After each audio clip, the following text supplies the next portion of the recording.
Drew Thompson here. Live from the basement. With Sunset Guns, live from the basement. That's right, ladies and gentlemen. Everybody. We're going to go around. We are so glad everybody's joining us tonight. We're going to have a really good night for you guys. We're going to talk a little bit about the musicianship that's represented right here on this stage with this band, the history, the plans for the future. Yeah. How about that? Yeah. So we're going to kind of get it on. The first thing we're going to do is go around and just let everybody introduce themselves on the guitar. Jimmy Rusidoff. I'm probably the newest one to this Northeast Alabama area. I've been here close to 20 years now, but I grew up in the Memphis area, played in some notable bands up there, Southern Creed, moved to Dallas, Texas, got in a band called Lord Tracy with some of my Memphis buddies and the first singer for Pantera, and after that did a little bit of my own thing in Dallas, and have by a rare twist of fate found myself here.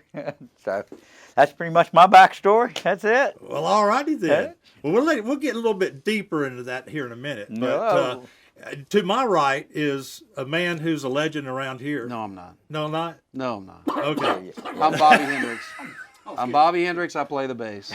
Oh, he sings too. Like a little nightingale. Yeah. No, I do. I play the bass, sing a little bit. That's pretty much it. That's pretty much it. Pretty much it. Well, yeah. cool. Well, glad to have you here, Bob. It's great to be here, Drew. Oh, good. Good. And now to my left is the backbeat man of the season. A guy that I've gone back with a long time, got more history than we probably need to talk about. Let's not go there. Let's talk about it. But anyway, Mr. Guy Rockhill. How much time do we have? You've got... Yikes. I probably have the least history of anyone. I mean, my life I spent I was born in Houston, Texas, went to Georgia, back to Texas. My first band was playing in some country bands down in Texas. Got a wild hair to go back to Atlanta, joined that music scene there when in that time of, back in those days, our band had to ask for time off. We worked 50 weeks out of the year. Oh, yeah. It was 2 weeks at a club. It was great. Spent all that time in Atlanta, wound up hearing about the land of house gigs here in Huntsville. Ironically met Rudy Mockabee. I was working at Metro Music and ran into Rudy. And he said he was auditioning drummers, and I said, well, this is your lucky day. So And it was. I came over and got the gig with Rudy here in Huntsville. Bobby and them were playing up the street at the Vapors. Been in the land of house gigs ever since. And was fortunate enough. Bobby made the comment last night at the club that I called him and said, "Hey, let's put a band together," and it was kind of like that. Yeah, that's right. We can go into that here in a minute how that sort of fell apart. Yeah. But this is the guy right here. All the way over there. That's him. This is the man. That's him. He's got his own boom stand too. I know. Yeah. Sitting next to the man. Notice who gets the mic. As the pieces started falling. The other one up. Right. Well, I'll quickly say the first time that we played, when we met up, and the first night in the studio down there and played, we stopped the second song, and you could smell the sulfur from the lightning that hit the building. It was just boom, we clicked. That's true. Then when Matt came on board, we knew it was it. We had the band. Cool. Yep. Cool. And this is... Matt Shook. Mysteries is all. There you go. That's Matt Shaw. Hey, okay. Well, so we've all talked about you, Matt. Is anything, anything you want to say? Move on. Well, you guys definitely have an incredible, rich history. And, of course, I can remember back in the day, I'd come to see every one of you guys as often as I could. And, of course, that Vapors scene kind of is still probably smoldering a little bit, too. But... so you guys have some really deep roots, and you were talking last night, Bobby. Mm-hmm. By the way, if anybody missed the show last night at the Page, oh my goodness gracious. Mike Roberts really I missed opened it, too. everything up. Oh yeah, it was great. Shout out to Mike. Thank you so much. Oh, It was. yeah, man. I mean, those guys could not have been more accommodating. It was really great. It was really. I mean, it was great. cool, Great gig. and it was loud. Well, Yeah. rock and roll is loud. That's right. It goes to 11. I didn't. Yeah. I didn't say it was does. too loud. No, it was. It was nice. perfectly loud. It was good. And it was everything sweaty, worked too, out just sweaty. fine. Yeah. Worked out just fine. But you were talking last night about the 8 years old. No, you were 8 in the car getting those early roots. Right. Well, I mean, I think most of us started playing when we were very young. I'm no different. I started playing when I was very young. But I'm the youngest of 6, and I have the benefit of having 4 older brothers and an older sister. But my oldest brother, particularly Lloyd, he was driving age, and he had a car, and it was just the coolest thing. He would let me sit in his car in the driveway and listen to his 8-track tapes, and it was just, the earth would move. I mean, Jethro Tull and Deep Purple and Zeppelin and, all of that music that he was so in love with, he introduced to me when I'm, 8 years old, and Hendrix and Joplin and Humble Pie, I mean, all of that music. And so it was just like discovering, another world.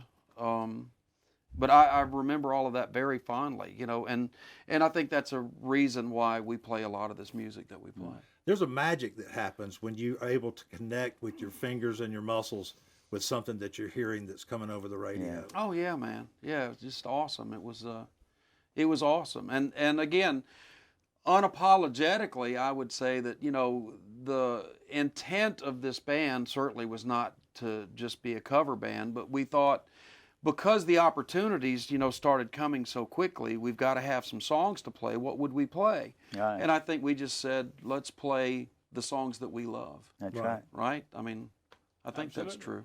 Yeah. Well, now, Jimmy, you were saying had some roots in Memphis and Texas and a lot of stuff going on. How early did you start playing? How long have I been playing? When did you start? How old were you? When the Beatles came out, like everybody else, it's like, yeah, that's what I want to do. That was cool. And so I started playing guitar a little bit, and I took enough lessons from this old guy that was playing the piano and teaching me to play polka music, and I didn't want to play that. I stuck with enough to learn enough chords and stuff, and then I quit playing. And it's like, for a few years, it's easier playing Army when you're that age, But I put it down for a while, and I picked it up real seriously before my parents moved south in the late '60s, when all the industry was moving south, and then of course I got to this little bitty town in Arkansas close to Memphis. It was like, well, if you weren't on the football team, you weren't anything. And then I was like 4'11" and wore glasses and talked with a Yankee accent every place where you get beat up for, being across the Mason-Dixon line or anything. So I really started playing guitar then. So that was like my saving grace, and I've been at it ever since. And first concert I ever went to was Jimi Hendrix in Memphis, and so I mean that sealed the deal. Wow. So I mean, how could I not do this? Right. I'd have to be dead. Yeah. Wow. And so, Matt, you kind of started early too. Oh yeah.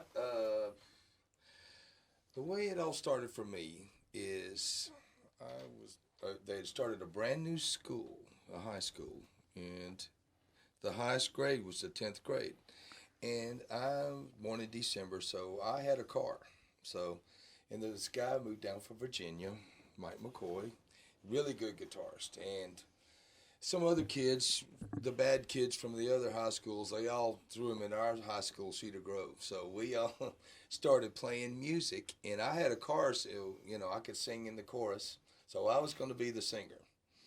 And then not too much later, we were told that if we had a keyboard player, we could play at some apartments, which is a big deal in South Atlanta. That was a big deal. In the 70s. That was. So I went and bought a Hammond L100 down at Conyers Music. I never will forget it, and brought it home, and we started learning Allman Brothers and Argent and anything that we could get our hands on, and we finally started playing the gigs, and moved on, and cut our teeth on a lot of that stuff, and once you get out of house, we did that for a couple of years, and then you started getting on a touring band circuit, and that was a lot of fun, playing all over Florida and the Carolinas and Georgia with the band Fragile.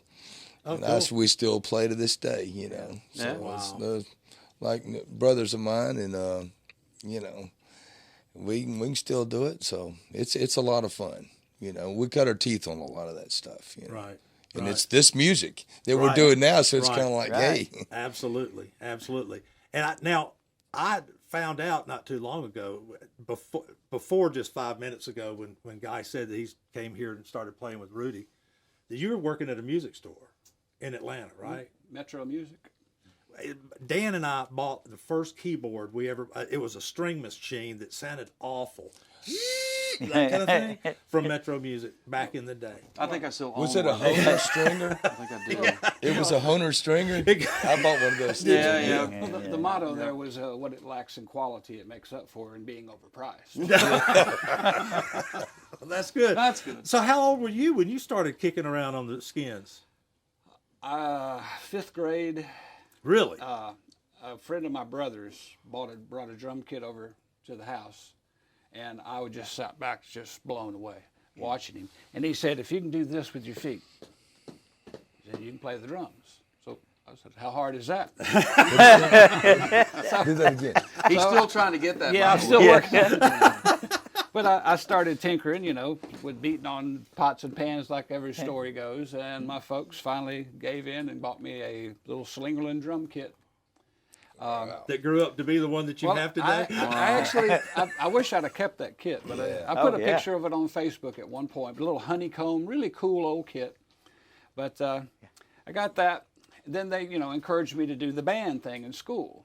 Well, I show up to the school with this, okay, tat, tat, tat, Yeah. tat, tat, tat, tat, tat. I went.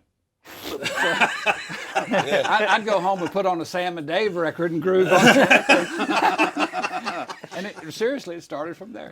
That's how it evolved. Well, that's great. Well, we got a lot of ground to cover because all we've done is really kind of talked about the past, and we want everybody to hang in there with us. We're going to kind of bring this thing full circle, and we're going to go talk about what's going on now. What happened last night? You guys played one of your originals last night for the first time We did. in public. Yeah. Debuted Rich Man, Poor Man, song that Jimmy wrote. Debuted it last night. Well, we're going to take a little break, and when we come back, we're going to give a little bit of more about the concept of Sunset Guns, how Sunset Guns came about, and then we're going to take a little trip down to the sports page to see some Rich Man, Poor Man. Okay. So y'all stay with us, and we'll be right back. Stick around. Sennheiser, the pursuit of Alrighty. perfect sound. Pretty good. How we doing? Hey, Ellen.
That's the way to get out of it. Is turn on. Hi, I'm Mark Harris with Mark Harris Homes.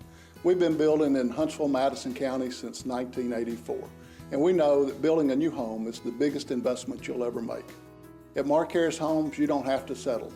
You get the best structure, the best energy efficiency, and we allow you to personalize your new home with your own colors and your own choices. Interest rates are at historic lows. We look forward to seeing you in our decorating center or one of our models soon.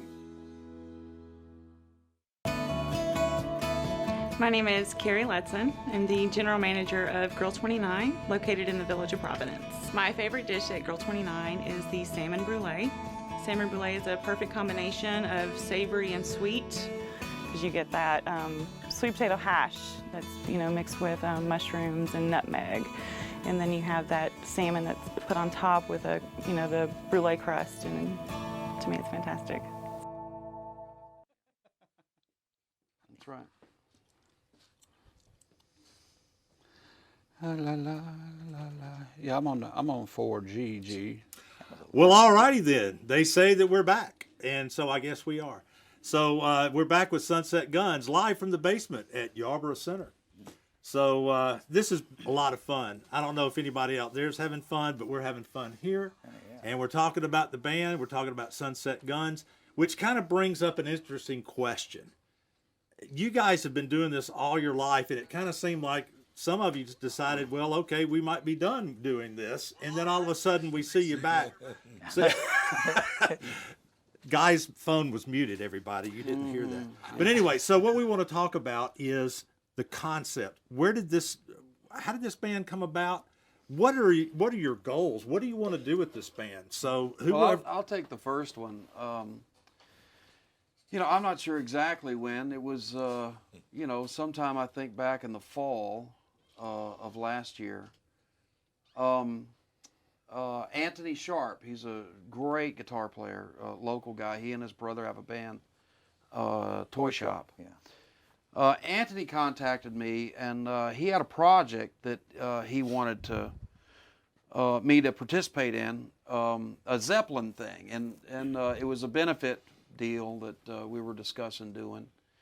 And so I agreed. I was like, yeah, man, I'd love to do it. Sure. Let's do that. And so the question came up, well, who would we get? Who else could we get to be involved in that? And immediately I thought of Guy and Matt. So I approached them about getting involved with Anthony's deal. And so we did. We got together a handful of times, rehearsed some. Trouble is that, of course, everybody has busy lives and different things going on. Anthony was going overseas at the time. I was traveling. Matt was doing some traveling. So it just never quite came together. Right. And we love him. He's a super guy. And so anyway, somewhere in the midst of all of this, Guy and I went down to a local jam night. Shout out to Dave Anderson. And during the holidays, and sure enough, well, full disclosure, I was on the social media, I was on Facebook, and I saw that Jimmy Rusidoff had posted that he was going to be at this jam. And so I thought, and I don't know, just something in my mind said, that's the guy. That's the guy. Yeah. So I called Guy. We went down there. We saw Jimmy play. Jimmy saw us play. And after that, I think these two got in touch and said, well, how about, let's just get together. Matt was out of town. So the three of us got together initially, like Guy talked about earlier. And I mean, it took 6 minutes, for it to be just immediately apparent. No, it was like, holy. You got that control room. We had, and again, it's one of those things we'd never, played together, never rehearsed together, done anything. So it's just like, hey, let's just try this. And there was just this explosion of music. And so it's like, well, maybe that was was that just luck? Let's try that again. Let's do something else. And it happened again. So anyway, I got so excited, I texted Matt. I think he was out of town, and I texted Matt, and I'm like, dude, you are not gonna believe what just happened, and he got all excited about, well, as soon as he got back, and then the four of us got together, and then it was elevated again, it was. So anyway, what's funny is, and I'll tell on us, everyone at some point said, this might be the best band I've ever been in. Man, that's saying a lot. You know, I know. I mean, we've been in some pretty spectacular bands, but everybody at some point said, this might be the best band I've ever been in. And it was fascinating. So now the question becomes, well, what do you want to do with it? And that the cover thing happened because, again, immediately we get an offer to play a festival, open up for the Gin Blossoms. Right. We've had one rehearsal. We don't have any songs written. We don't have anything ready. So we just decided. We said, well, okay, if we're going to play covers, let's just come up with some songs that we really love and play those. And not maybe do the standard thing. And that's what we did. So how long had you guys been together when you got that call about the Whistlestop? I think we'd rehearsed twice. Twice Really? with all four of us. Yeah, I think maybe probably. rehearsed twice. The word just got out, or did y'all pursue that gig? No, well, no. The call came. Charlie Sanderson. Hey, Charlie. Charlie Sanderson, who again he's a dear friend. Charlie tours with Hank Jr. Was involved in this particular festival, and I think Charlie knows all of us personally. Right. And so when he heard that we had become a band, immediately he goes, how can I get you? How quickly can I get you? Yeah. So and I just said, well, is it, because I thought it was odd, to play covers, in a setting like that. And he goes, no, it's going to be great. Don't worry about it. And sure enough, it was. I mean, he was exactly right. We went in, we played 35 minutes or so of our favorite songs, and there's some it turned out spectacular okay. stories about people coming out of their barbecue tents after you guys cranked up. We were there, and as a matter of fact, after the next break, we're going to come back and we're going to play the final song that we recorded that night, "Whiter Shade of Pale." Right. And this is just some serious musicianship, just top shelf stuff. And so people started coming. Nobody was in front of the band when you guys started playing. Right. There was 24 people. Yeah, Well, it was maybe. 44 degrees and rain. There It was like that. In May. worst case, but then it turned out okay. Yeah. They kept coming. It was almost like you guys were the Pied Pipers or something. It was something. So, but Really something. that was really cool. So the whole thing is, we know you guys have incredible depth. I mean, and we even added up that night that there could be 100,000 hours, seriously, of on stage experience between the four of you guys. Wow. It could easily be that. And think about that. Yeah. I want to And reiterate cry. that I'm the youngest person in the band. Sure is. So stay with us. joke. We're going to take another short break, and we're going to come back, and we're going to talk a little bit more about that Whistlestop experience. And you guys are going to see tonight the version of Whiter Shade of Pale that'll just blow you away. It really will. So stay with us. We'll be right back. I struggled with depression my whole life. I always knew I had a drug problem, an alcohol problem. My life was pretty much me sitting on my computer all day long. One thing that Elk River has is therapy every day, all day. Yeah, I definitely recommend Elk River to any parent. I feel like it's me again, it's not the drug person. Elk River definitely changed me inside and out. There is a way to get it back on track and get everybody happy again.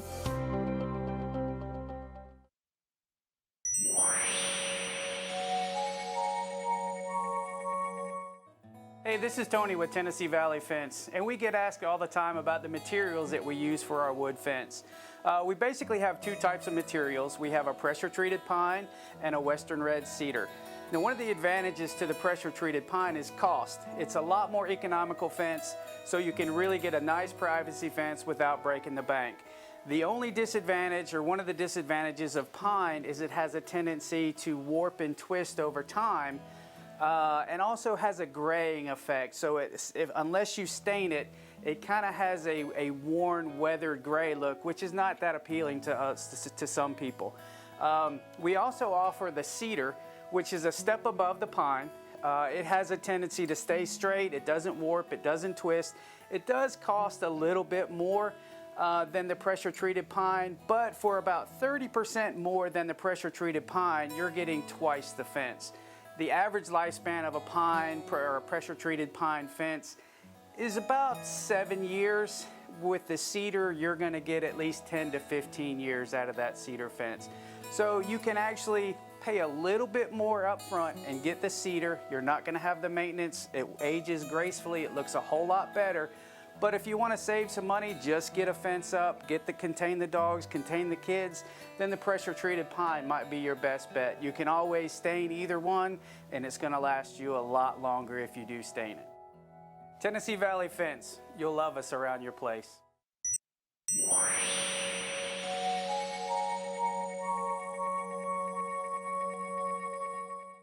Zenheiser.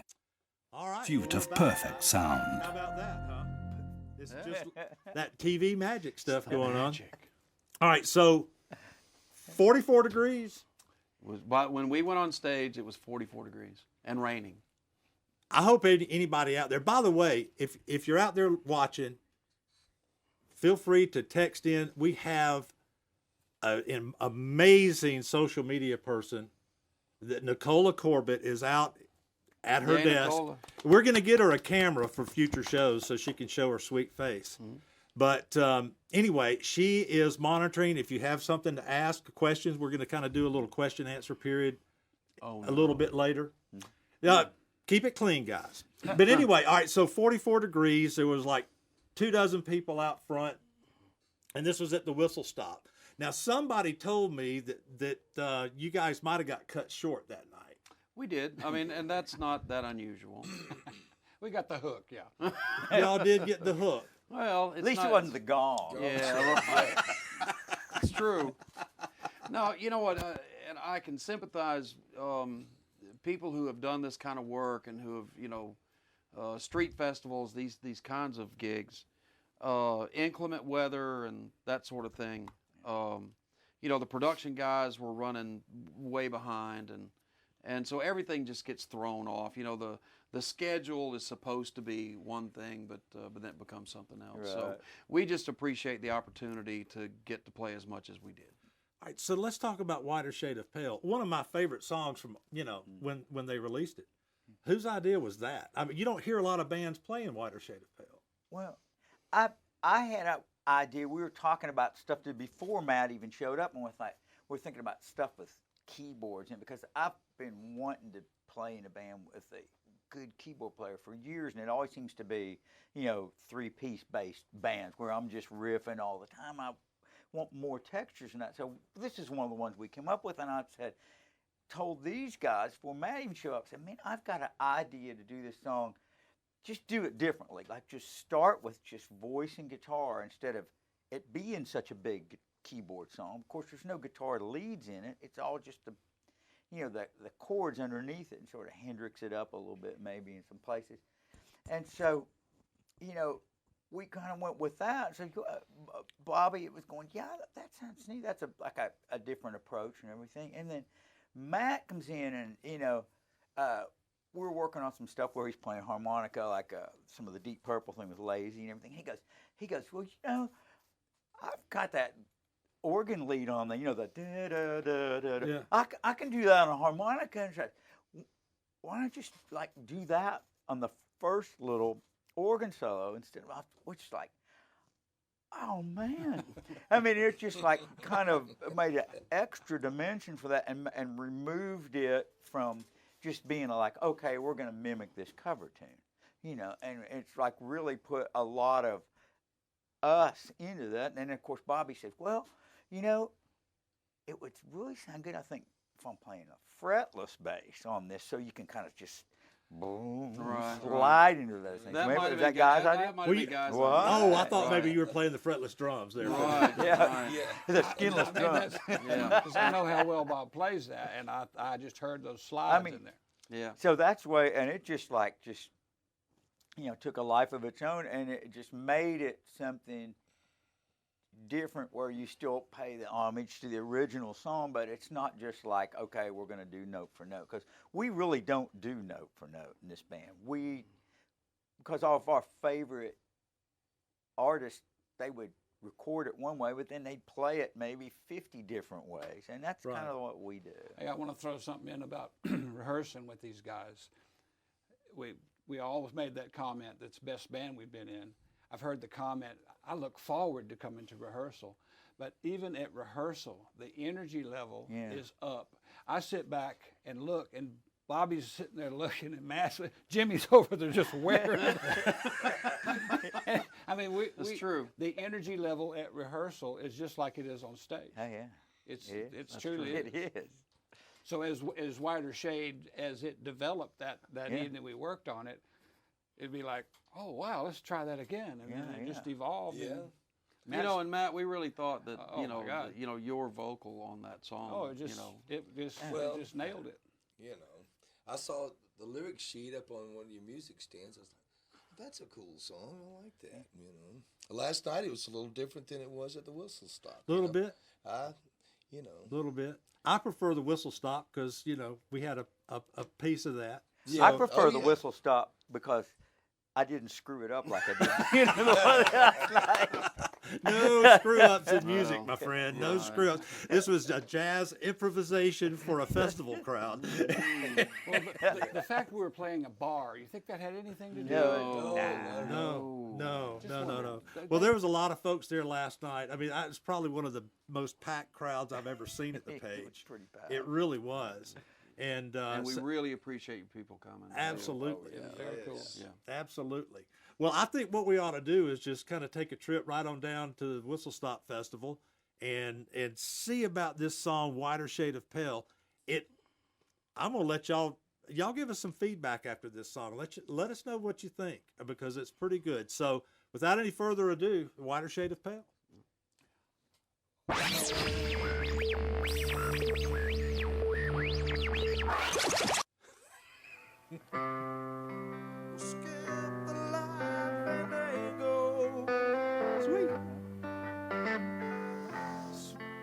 Turn cartwheels across the floor. I was feeling kinda seasick, but the crowd called out for more,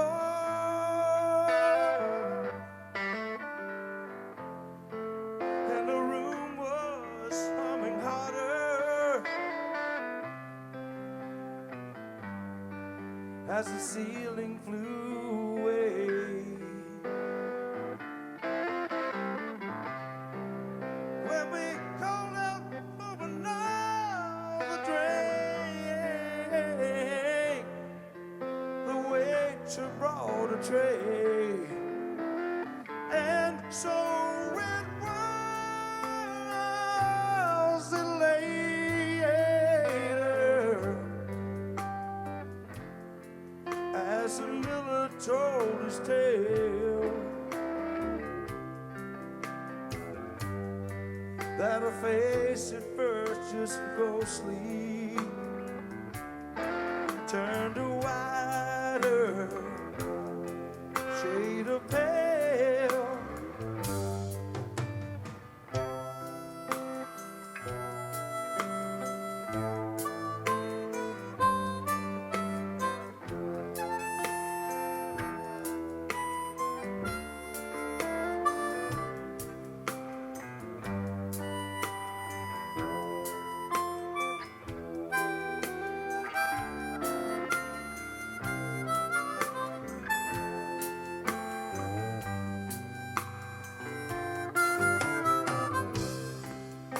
She said it was Marita,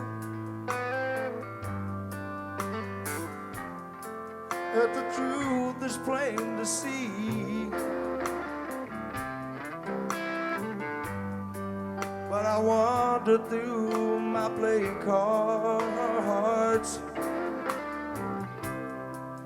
I would not let her be.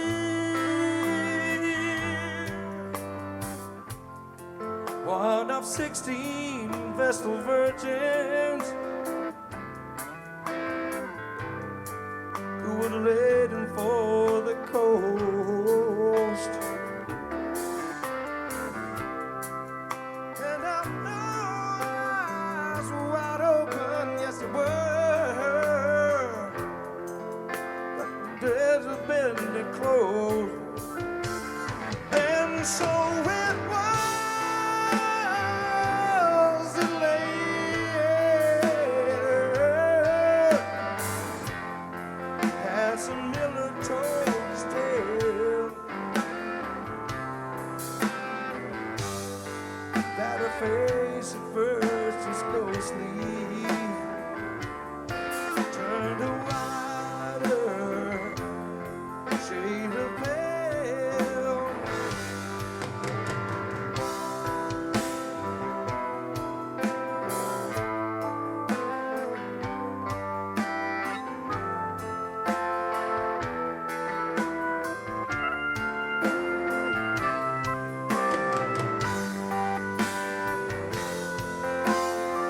Man, that was great. You know what? Matt Shook, our star in the midst right here. Yeah. I'm serious, man. Y'all don't know how fun it was just to edit that. You know, we got a lot of stuff to edit around here. And sometimes it's, the preschool play. Yeah. Which sometimes can get fun. Oh, yeah. But this was so much fun because even as cold as it was, by the time I unthawed, editing that show was some of the most fun I've had in a long time. I like the Reed story we just heard. The Reed story. The blowing. Oh yeah. Well, you ought to rehearsing before the show. Equipment I'm like, I've got to get this part because there's no room for error. You're hitting single reeds on that harmonica, and about 30 minutes before we go on, the third reed. You can blow or suck. The suck part stopped working. So. The suck stopped sucking. The suck stopped. We have reed failure. Improvised there, and it's fine today. So who knows? It was just the moisture. Temperature or something. Man, oh You man. work best under pressure. Yeah. Right. And it was the same key as the lazy harmonica. Yeah. So, Yeah. just play it in a major. Right, you're playing your major key in that one. Didn't have to buy another one, Yeah. That's right. That's right. Well, we're going to go to another break real quick and want everybody to give us some feedback. Talk to us. We'd love to talk back to you. So get on and chat with Nicola. She's standing by to take your calls. And when we come back, we're going to discuss a little bit more about what Sunset Guns is up to. And last night they debuted Rich Man, Poor Man Blues, Rich Man, Poor Man Blues. And really interesting cut. So stay with us, and we'll see you in just a couple of minutes. Hey everybody, Bob Labby here on the stage at the Von Braun Center Playhouse. This is where Jim Parker's Songwriter Series occurs, and with me is my good buddy Jim Parker. Thanks, Bob. We have a great show lined up this month. You know, Jim, I always hear people say, what is the Songwriter Series? It's the songwriters who have written the biggest songs you've heard on the radio and some of the greatest songs you've never heard. I know how amazing they are. Don't you want to find out? So come on down and join us. Jim Parker's Songwriter Series right here. Excessive gaming, isolation, weight gain. Is it a phase or signs of addiction? The Elk River Treatment Program can help teens uncover issues that drive negative behavior and open the lines of communication again. Unbelievable. And then after Elk River, after 4 months, lost over 100 pounds here. My personal success was that I lost all of that weight and that I actually can talk with my parents. ElkRiverTreatment.com.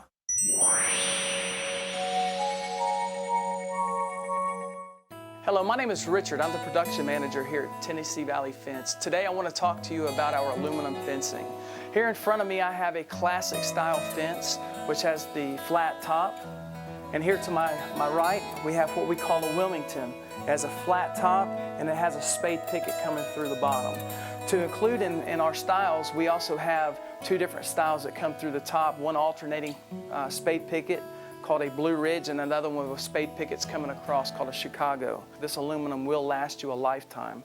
There's no corrosion. It's the only thing you'll have to do 20 years from now is maybe have it powder coated again. And that's all. You'll love us around your place here at Tennessee Valley Fence.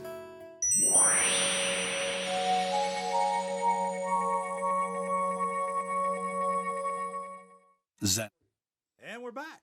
All right, folks. I'm glad you're sticking with us and we got a little bit of response on our chat line, and it happens to be Guy's brother. Okay. Hey, Dale. Say hey to Dale.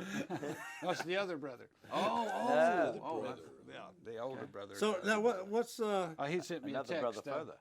The story about the drum kit. I gotta give him credit. When I forgot my first drum kit, he volunteered his cornet. My dad traded in my brother's cornet to Ken Stanton Music as a trade-in for my first drum kit. So I guess I'm So you ended his music career. I ended his and started mine. Right. Exactly. And so that's he part could have of been Wynton Marsalis. Well, right. That's how from that part forward, that's where the Big Dumb Ludwig drum kit evolved from. Right. But you know what? If you would have continued that, you might have been the first rock and roll cornet player. Think about Right. that. Hey, it's never too late. Well, yeah, can always start. Yeah, yeah. I'm doing A lot less harmonica, stuff to might have carry said it around. failed. Anyway, thanks, Rocky. Appreciate it, bro. Hey, thank you, Rocky. He gave up his career in music just to help me along. That's Well love worth right the- there. yeah. Too good for A the lot of team. love. That's A love. Right. lot of love. We appreciate your sacrifice. We do. Well, listen, folks, if you weren't at the page last night, I got to say it again. It's one of the best shows that, you can go down there and you can hear, Mike Roberts and 5 O'Clock Charlie can smoke up a set like anybody. I mean, they're just tight as a tick and just love to hear those guys play, But I think, and I heard this time and time again, that the town's ready for some Sunset Guns. Wow. I mean, and I would say by extension, the world is. And we even had one guy come up and say that, this is what has been missing. And it's like, all righty then. So not to blow a whole lot of smoke up people's skirts here, but, I think that this is really interesting, which brings us kind of to what is it all about, really? You alluded a little bit ago that maybe this is more about some original songs that you guys never were able to get out there because you were so busy running around playing for other people, doing other things. Well, I think that's true. I think during the course of our lives, I think collectively it's true for most of us. When you make the decision to try to do this, to try to feed your family, in this line of work, you've really got to get out there and hustle and do a lot of things and just work all the time to pay the bills, to buy the diapers and make the mortgage. So, we spent a lot of years, all of us, playing in everybody else's band and playing on everyone else's records and touring with everyone else's, thing. And somewhere in the midst of all of that, you never, maybe the opportunity presents itself or maybe it doesn't, but, to have the opportunity to finally make that record that we all, want to make. And I was asked, a guy and I, it's kind of an inside joke with us, but I was asked by a friend in Atlanta, an old friend, what did I think, this record was going to sound like. And the only way I know how to describe it, Guy, if you want to say it, doesn't matter. But I mean, we're just in love with the angry funk, and angry. We are. I mean, I think that growing up in Atlanta and the bands that that we all gravitated to, Trapeze and Mother's Finest and Deep Purple, a lot of these bands, it's the British blues and very aggressive, funk. And so I think that with that being our sort of collective musical default, we hope that that's where the record will land. I think that that's the record that we want to make, something aggressive and kind of greasy and yeah, that's kind of what we're thinking. And Jimmy comes in off the bat with this song, and it was great because, and I don't know how many people have experienced this sort of thing, but Jimmy walks in, he's got a song, he plays it for us, and he's completely open to whatever our interpretation is. We make a little recording of it just so we can study it. The guy comes back the following day and goes, you know what, I'm kind of hearing this. Yeah. Oh boy, and now it's just we're off to the races. So it changed the groove on it from a kind of straight ahead blues rock, Johnny Winter sort of kind of thing. Right. The angry funk. Yeah, the thing that we sort of are, we claim to be, and then of course Matt comes back and we add those parts, and Jimmy was kind enough to ask me if I would sing it, and although he did a great job singing it, you sing it the way I want to sing it. They're always trying to get me to sing something. I'm going, they got Matt Shook, I know. they got Bobby Hendricks singing. It's like, This let's goes shut on- up and play guitar. This goes on every You know. rehearsal. It's so fun. But Matt, why don't you sing that? No, Bob, I want you to sing. No, you sing. Yeah. Well, you need to front that. Well, Jimmy, you sing. Well, both of you sing it then. Right. Kind of like Chip and Dale. back in the Well, day. I think the challenge is for this band. We play our favorite cover tunes, and it's usually some great stuff that we play. And our challenge with this band is to try to write songs and try to make a record that stands up to the cover tunes that we play, that we love, and when we play, and people just freak out because they're so great, you know. And it's like we want our stuff to be like that. Well, and the that's best the result big is challenge. When these guys sing together, they've done it for so long. Just Oh, like yeah. we're doing the Leo, the Deep Purple tune, that blend that they do. Right. That just stuff like that we try to incorporate because they do it so well. Well, I mean, I noticed that all throughout, the Whistlestop show, and of course, been hearing that for decades. I just want to be his backup singer. Yeah. Here they go. Here they go. Hey, That's the truth. we played in bands in the past. Bobby and I, and Guy and I played in another Yeah, we have. band, and then Bobby and Guy played. Jimmy comes along, and it's like, all right, this is pretty The cool. missing link. The missing link. Well, tell me about this, Jimmy. Where did the idea for Rich Man, Poor Man Blues come from? Man, it's like after the experience with my band Lord Tracy, and how just kind of if you've been in the record business at all, and of course, like I said, I don't what is the record business now, but at that time we're talking about late '80s, early '90s. And it was like you get these people who have all the money, and there's a line in the song at the very end of it that says, the rich man makes our money off the poor man's dreams, and that's the whole crux of it to me. I mean, that's just the way it is. I mean, you've got the people out there who are dreamers and the ones that actually make the art or whatever, and it's like they're not going to make the money off it. I mean, I don't care if you're Paul McCartney. Paul McCartney's making mazillions of dollars, but somebody's made 10 times that off of Paul McCartney. Well, I heard that when Abbey Road was released, there was not a millionaire among the Beatles. No, and I think don't about think that. I don't think there was. I don't think there was. But yet, by that time, they had generated millions and millions and millions of dollars. And somebody got it. Mm-hmm. And that's just the way.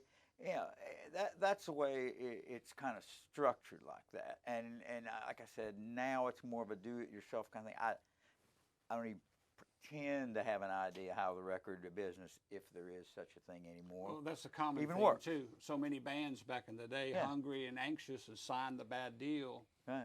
And We'll That's fix right. it if we get when you're famous. 18 years old, you'll sign anything, Yeah.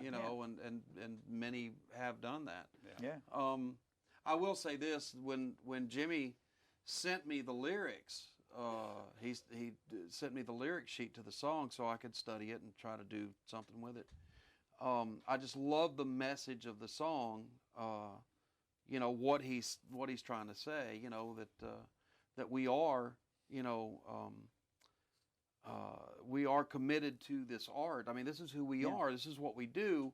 And $10 or $10 million, 10 people or 10,000 people.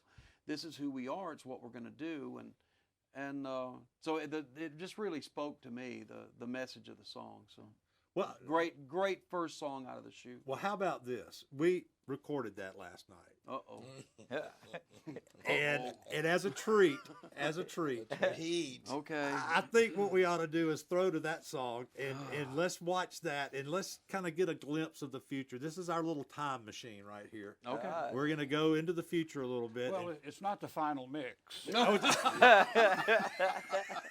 That was my hair, man. Right. Well, we're planning on doing some. There may have been a little alcohol involved. You know what? Let me tell you this.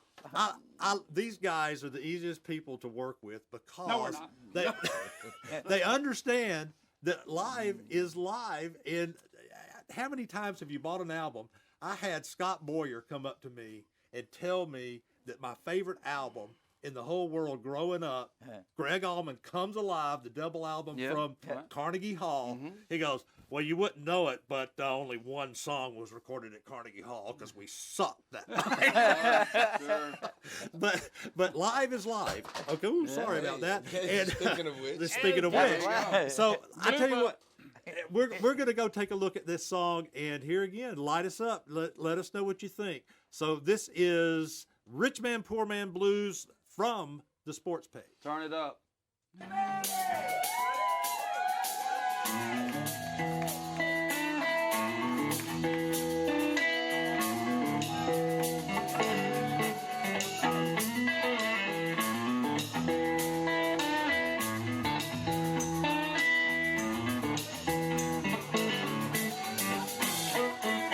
Poor man had $1 on a what to grow.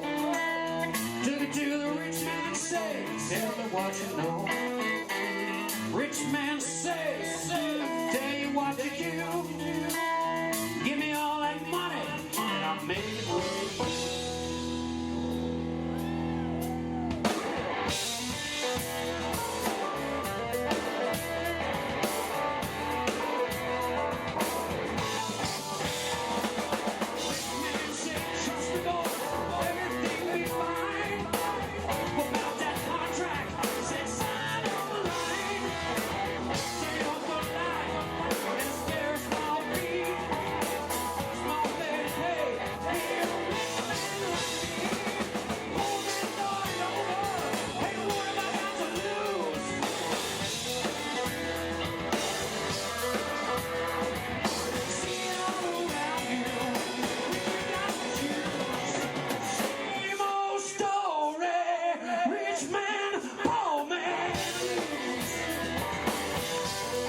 How about that? Yeah. Yeah. Warts and all. Yeah. No, it's good, man. It's good. Y'all can polish that ending up just a little bit. yeah, maybe, yeah, and then- I like Talk that. amongst yourselves. No, you know what? Here's the thing, though. Seriously, the intent of the song is there. I mean, Absolutely. you know, it's something very organic about it. And, I mean, that groove is just vicious. I love it. One thing I do want to say regarding that mix, because that's a board mix. I mean, that's Off the board. came right off the console. But Nick Ole, currently touring with John Legend. Nick. Jesus, Yes, Nick did such an unbelievable job. You know, mixed the entire show last night, and he's an amazing talent. That no doubt. You know, it was I had a friend in college who had a $6,000 stereo in the '80s. Wow. And we'd listen to Jeff Wayne's World of Worlds, and we'd just kind of lean up against the sound. That's the way it was last night at the Page. Wow. You could absolutely lean into it, and it just. Well, it felt that way on stage too. Yeah, I mean, it really did. It, you know, when you know, this is probably a little cliche because you hear this a lot, but it really is sort of, you know, the jet engines. You know, you can feel the jet engines. And what does that mean when you don't have to think about that? You can just let it all hang out. You know? Right. You don't have to worry about it. You're like, there's something. Yeah. I didn't hear a feedback last night. I mean, No, there wasn't. At all. You know, so you just, you can let it all. Y'all, it was canned, wasn't it? It was all Right. Y'all were lip syncing. You Milli could tell Vanilli. by that track that it was totally canned. God. It takes a lot of rehearsal to pull that off. Thanks for letting us put that in today. Well, listen, the future is bright, and we're gonna go away for a second, and when we come back, we're gonna talk about the plans for the future. We got some really exciting things happening right here in the future, and so we're going to talk a little bit about that and some other adventures that Sunset Guns is going to take. Okay. So hang in there. We're going to take a couple of minutes, and we'll be right back. You know, every time you walk into Grill 29 on any given day, the smells are incredible. And whether they're roasting off short ribs, or the chocolate ganache is being melted down from Swiss Chalet, or the fillets are being seared, the finished product is unlike anything else. It really speaks to the passion that we have for food.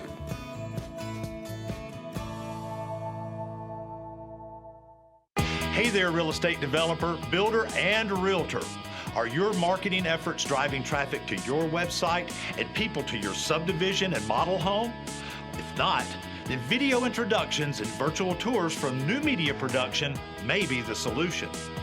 It's not just the features and benefits narration, pristine imagery, and outside-in sales story that makes it happen. It's the keywords and descriptions embedded in the video hosted at YouTube that makes the difference in your prospect's Google search. With the spring buying season gearing up, now is the perfect time to showcase your subdivision in its natural beauty. So don't hesitate. Call now and we will meet with you to discuss your options and the best way you can drive traffic to your building site.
That's the way to get out of it. Is turn on. Hey guys, we're having too much fun here. I'm It's a sorry. little loose. It's a little loose. You got to stay loose. So somebody said that the Sunset Guns might have a future, and It's surprising to everybody on stage. I know. I know. But we've talked a little bit about the album. Tell us a little bit more about. We're talking about just unhinged, some of that good old bluesy rock and everything like that. Let's talk a little bit more about any other songs in the works right now. Yeah, I've got another one actually my friend Tim Hummelcheck, who plays drums with Black Label, and he's got a band called Spider House that he fronts, and it's a completely original band. Tim come up with this riff, and I wrote a song around that, and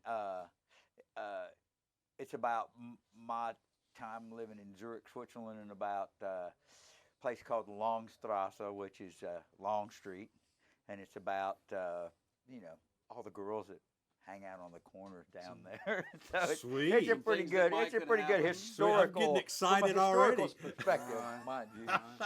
But so that's kind of another one we're kicking around, and then hey, Matt's got some stuff. Bobby's got a bunch of things.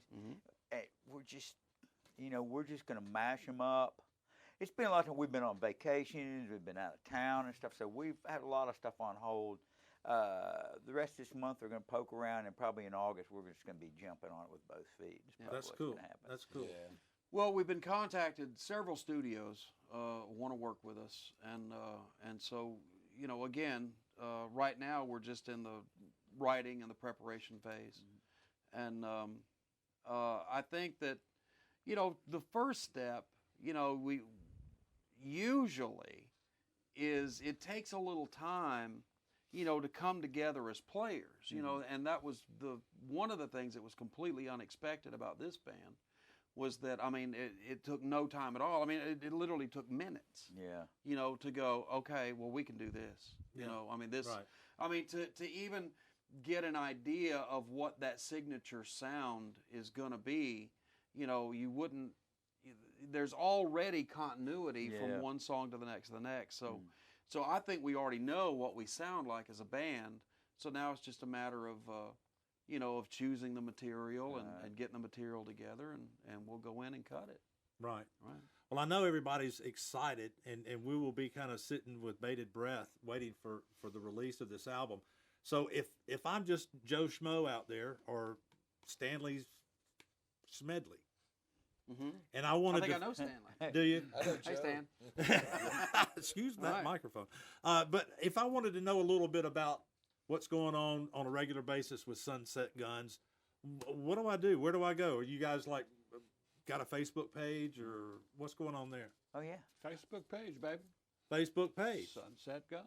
Go over there and like the page. Absolutely. And then follow along. Follow along. That's it. Or just call me. He's available. If you need Guy's number, right. it's over on the Shell station. We'll put that up on the screen when it's over. Yeah. It makes the rounds a lot, right? Is that the one that says, Yeah. No, seriously, right now, we don't have the website up yet. That's in the works. But the Facebook page has been a place where we've been able to communicate with people and let them know what's coming up. We've got some gigs that we're doing locally. We're going to do a thing with new media here, The Basement. We're going to do a thing with you guys that's live to the internet. But right now it's really just about getting the band name out there, and we want to, we'll continue to introduce the songs, the new songs, as I'm sure the next gig will introduce another song or two, and right. It'll kind of continue that way. And I think that as far as a timeline goes, I expect that we'll go in the studio in August. I think next month. Okay. I think that's a reasonable estimate. Okay. Yeah. Well, good. So you just everybody out there. By the way, all of this content tonight we're gonna have on demand. Excuse me. So tell your friends. Yeah. Tell your friends about it. Please do. If they love just solid rock and roll, this is your band. I'm gonna follow Sunset Guns until the sunset. So anyway, look, guys, it's been great having you on, and we really appreciate you appreciate it. coming by. I really like these lights, by the way. Aren't they amazing? Cool. They are cool. Sorry about that. It's already kicking in, I huh? drifted off. Drummers. It's already kicking in. But I guess that's all the time we have for right now. Really appreciate everybody out there watching. This is going to be an ongoing thing out of here in the basement. I think Sunday nights at 8 o'clock, we're going to try to do that for a while. We'll have Sunset Guns back. So that's another way that you'll be able to keep up with Sunset Guns. In situations like this, and like Bobby said a little while ago, we're going to throw the drum, the ugly old Ludwig set on this stage. That's right. The big dumb Ludwig kitten. That's The right. dumb Ludwig, trademarked, right? That's it, baby. BDLK, here it comes. Now, I don't think we're going to... We're going to have to get a bigger truck. We're going to have more Marshall stacks, Yeah, for this show. Right. So all of that's on the way, folks. So just keep it tuned. And thanks, everybody. Thank you, Drew. Thank you. Been great. All the guys, all the crew. All the crew. And we'll see you guys on the next show. So Awesome. All right. Good job, man. everybody, job. thank you very much. Thank you, you sir. very much. Put Merv Griffin on. Matt, thank you. I got it.